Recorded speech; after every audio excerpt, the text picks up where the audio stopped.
'Tis I.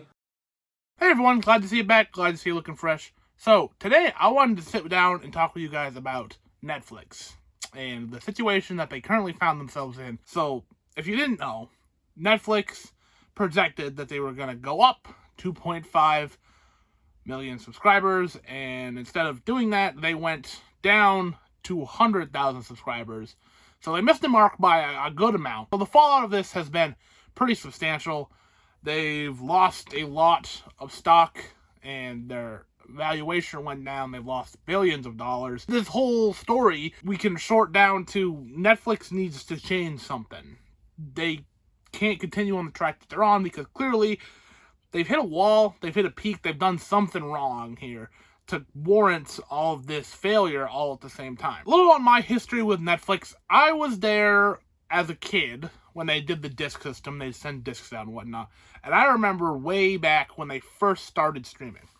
Now, I kept this fun little relic of the past here. This is the disc that they sent out for the Wii. We had the Wii, so we did it on that. Put in there, like any other Wii disc, and you'd use this to stream, which seems so arbitrary now. And even at the time, this felt like the future.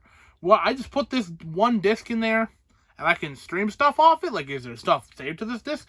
I don't really know exactly what the disc did. It was just a preamble to the app. That is a thing that existed, and I still have, which is a fun little relic. I don't know if it's, like, rare or anything, but it's got the official Nintendo seal on it and everything. So, but I've been there since the beginning. And I remember back doing this on the Wii, and it was a crazy thing. Like, I could stream all this stuff. Like, this is magical. This is a magical thing here. And it was around the time where I was still in like the Disney Channel era, and I remember there was shows from there on there, and I was a big fan of Gene Simmons' Family Jewels. Me and my whole family watched that whole show. Ergo, why Gene back here is one of the pops on display today, and so that was a fun thing we all got to do together. It was a crazy time, and it seemed like the future was here. We could stream stuff. No commercials. It was all right there. People felt the same way, and this juggernaut of an industry started to grow and grow and grow, and here we are today. And although the magic isn't really there anymore in that same special way, it still is a fantastic feat. Fortunately, Netflix has changed a lot from those days till now. Netflix started out with the streaming stuff, just showing other people's content, like they did with the disc system, and I think that was really smart. Having a big library of shows and movies to be able to show many different people, many different things that they wanted to see, great idea. Once they started to produce their own content, things started to change. Now, it's easy to look at Netflix and point the finger, here's your issue, your content's not that good. It's hard because while Netflix makes the most, they also make a lot of bad stuff. They do have a lot of good things. You can look no further than just the first two of both things that they made. Their very first movie they made, Beasts from No Nation, was so influential, it changed the way people thought about, like, streaming movies. The movie came out, and there was yelling about how come Idris Elba isn't getting an Oscar nomination for this. The Oscar came out with a streaming movie, doesn't count. So now, streaming movies in contention have a small theatrical run just to bypass that one rule. So that one film that Netflix made, which is still well regarded today and is still on Netflix because it's a Netflix original, and the very first show that they made, which was an event kind of show, like this is Netflix's first show, like House of Cards, which, you know, you can look back on because of the Kevin Spacey situation as not the best, but you can't deny when it came out, and for years of its run, it was the show. It was one of the biggest shows going, and it was a reason for Netflix to be in your household. As time went on, Netflix changed up their strategy a little bit and started making a lot more television and films, and have adopted this approach of quantity over quality, to where they make so much stuff, buy so much stuff, that it's become a joke that obviously Netflix doesn't turn anything down because look at all the stuff is on their service. It's hard to think of a time where they were making, in an argument sense, one of the best movies and one of the best shows of the year, and that's what they were known for. That's problem number one, is Netflix needs to cut back on what content they're making. Sure, it's a tough pill to swallow on the surface here. It's like, well, isn't more? No, in this sense, less is very much more. My favorite streamer is HBO. Mostly because of the library they have on there really appeals to my taste. There are a lot of films on here consistently that I want to see that either I haven't got around to or newer stuff, which is exciting to be able to watch at home. And HBO is a front runner in television creation. Game of Thrones, like House of Cards, but to a much larger scale, was a reason to have HBO. It was a cultural phenomenon, and to this day, save for the ending, is a testament to quality and what HBO can produce. Netflix still has some incredible content, stuff like Squid Game, for instance, which was a worldwide cultural event. You look at Squid Game, and you also look at the plethora of other stuff that they've created that isn't worth your time. Unfortunately, HBO isn't looking at TikTok stars and saying, here's your own movie. And going off of that, problem number 2, what Netflix needs to fix is they need to be consistent with what they've created. What's the point of falling in love with a Netflix original show if potentially season 2 never happens? You cannot and should not make a show to be preemptively canceled just because it's not making as many new eyes on it, because that causes a long-term issue of people never investing in the shows you create, because why should we? Like, sorry if you fell in love with Sweet Tooth. Sweet Tooth Season 2 isn't coming. Sorry if you fell in love with the live-action remake of Cowboy Bebop. Season 2 is not happening. So it's like, what's the point of ever watching Season 1? What is the point of ever seeking out that kind of content if Season 2 is never going to show up? And I'm not going to sit here and tell you that the ending of Game of Thrones was a masterpiece, but I am going to tell you that it had an ending.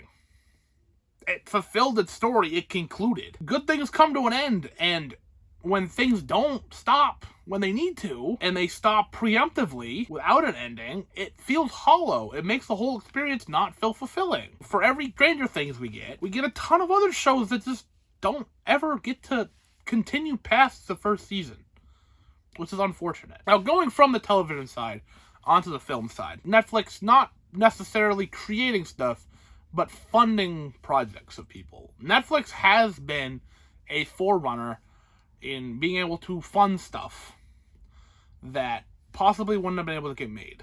You know, Martin Scorsese's The Irishman, Noah Baumbach's Marriage Story, 2 fantastic movies. I think Marriage Story is one of the best films I've ever seen. It's only on there. You know, got a Criterion release, but for most people, it's only on Netflix. And that's a huge pro. I'm not going to sit here and say Netflix is doing nothing great, because it can do great stuff. Netflix has, in the past, shown that they are capable of resurrecting things that felt lost. Felt like these things would never be able to be seen to a wider audience, or maybe bring stuff into the forefront that, like, needs a season 2.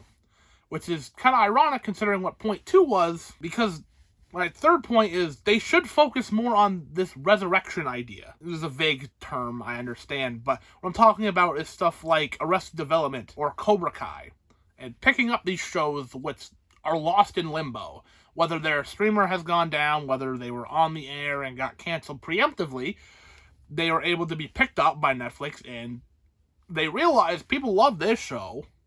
If we can take that show, put it on our service, make a couple new seasons attached to it, great idea. That's a great idea. I don't know why they don't do it more often. Honestly, I'm not going to sit here and tell you what shows they should have to pick up or anything, but there are plenty of shows that are canceled before their time, and Netflix can save them. And that's a great way of doing business and making people happy. But they should do it with their own stuff, too. And they should fund stuff more often. I'm very proud of them for when they do fund directors' ideas that, unfortunately, the studio heads of other studios wouldn't. And when Netflix gives the money to Baumbach to create Marriage Story, it's incredible. And, you know, we can see Marriage Story, and without Netflix, it wouldn't be here. I wouldn't have one of my favorite movies of all time. It does make me nervous, though, because on the film side, Netflix films are typically seen as not the best. You know, oh, it's a Netflix movie. I'm guilty of that. I throw around, it's just a Netflix movie. Netflix movie is not a good term. I watch every movie on their own merits, and I never go into a Netflix movie expecting it to be lesser than, but the track record shows that typically if a movie comes from Netflix, I'm not going to like it as much. But that's just the pattern. If we could change that, that'd be great. Stuff like the Adam Project. Adam Project was pretty good. I really liked Lords of Metal. That just came out. That was good. And we can look forward to this year the Knives Out sequels.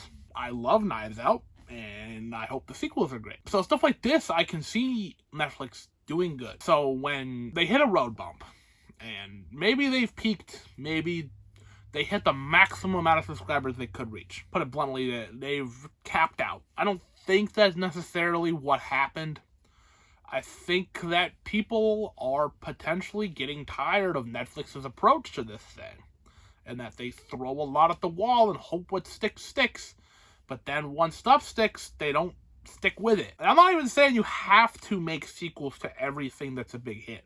Something like a Squid Game should be one season. If you're making season 2, make season 2. Don't make season 2 and then make season 3, and then season 3 doesn't have a solid conclusion, and then all of a sudden Squid Game's not making as much money as it once did, we're going to cancel. That's not cool. That's what I want to avoid. On top of that point, also competition is getting stiff. Netflix isn't the only name in the streaming game anymore. Hulu's showing up. Disney Plus is showing up. HBO Max, Amazon Prime. And then you have some of your smaller ones. You have a focus on anime with, Crunchyroll just bought out Funimation, so you have that going in. You have Shudder for your horror stuff. And, Discovery Plus was doing really well before they bought Warner Media, but they also have HBO now, so there's a lot looking for your attention. And Netflix needs to change something up here. Now, I've offered a couple solutions, so hey, Netflix, if you want to listen, have at it. I'm not going to sit here and sit on my ideas and say no one can take these, because I want you to. I just don't want you to make the wrong choices here. I want you to do well. I want you to succeed. I want you to continue to create great things because you've made some of the best stuff going. But now's the time to show up and show that you can continue to do it and why you should be number one. So, what do you guys think of the Netflix situation? Are you a big fan of Netflix? Are you critical on it like I am? What are your thoughts? Please let me know.